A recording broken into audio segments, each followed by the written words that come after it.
Halo teman-teman, saya Ayi Saidah Helda Putri, mahasiswa Sosiologi semester 6 Fakultas Ilmu Sosial dan Ilmu Politik UIN Sunan Gunung Jati Bandung. Nah, teman-teman pernah nggak sih bertanya, siapa yang mengatur agar roda ekonomi di Indonesia ini kita tetap berputar secara lancar? Dari produksi makanan di pasar tradisional sampai transaksi saham di bursa efek. Tentunya, semuanya itu akan ada pengaturannya. Mari kita bahas lembaga ekonomi di Indonesia, mulai dari pengertian, fungsi, dan contoh nyata di Indonesia. Nah, mari kita mulai dari bahasan dasar. Apa sih lembaga ekonomi itu? Secara sederhana, lembaga ekonomi adalah pranata sosial atau organisasi yang mengatur tata cara produksi, distribusi, dan konsumsi barang serta jasa guna memenuhi kebutuhan masyarakat sehari-hari. Bayangin nih, kalau gak ada aturan, petani bakal bingung jual hasil panennya kemana. Pabrik yang kelebihan stok karena distribusi macet, atau konsumen seperti kita kesulitan dapat harga wajar. Sedangkan menurut ahli sosiologi William Kornblum, lembaga ekonomi adalah institusi yang berfokus pada pokok bahasan dasar pasar, seperti pembagian kerja yang efisien, interaksi antar pemerintah dan institusi ekonomi, serta adaptasi terhadap perubahan pekerjaan di era modern. Artinya, lembaga ini bukan cuma soal uang, tapi menata hubungan antar manusia dalam aktivitas ekonomi agar semuanya berjalan teratur, adil, dan stabil. Di negara seperti Indonesia yang berkembang ini, peran ini menjadi kunci utama untuk menghindari krisis seperti inflasi tinggi atau deflasi yang bisa melumpuhkan UMKM. Oke teman-teman, mari kita bedah fungsi utama dari lembaga ekonomi. Ada 5 fungsi utama. Yang pertama, produksi dan distribusi. Ini mengatur bagaimana cara memproduksi barang pokok seperti beras atau obat-obatan, serta bagaimana cara mendistribusikannya hingga sampai ke konsumen.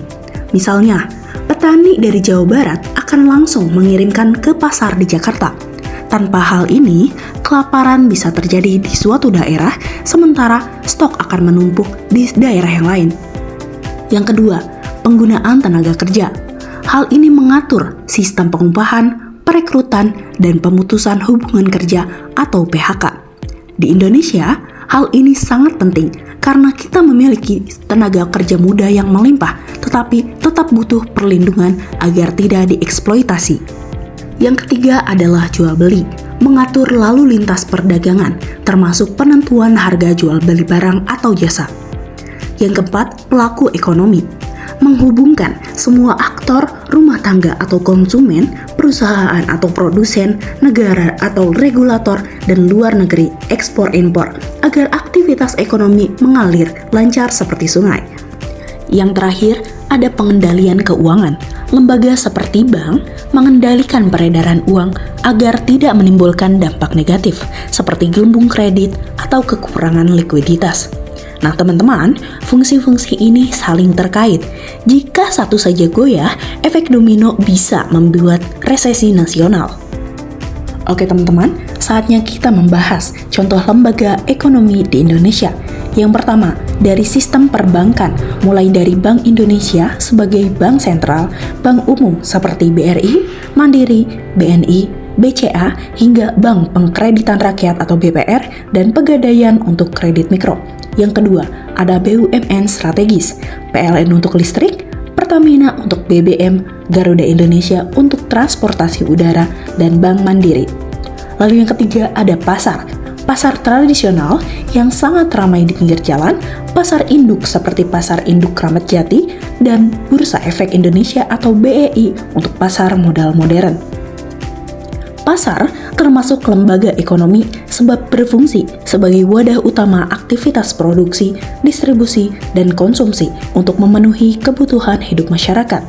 Pasar mengatur interaksi antara penjual dan pembeli, sehingga mereka menggerakkan roda perekonomian dan memberdayakan usaha mikro.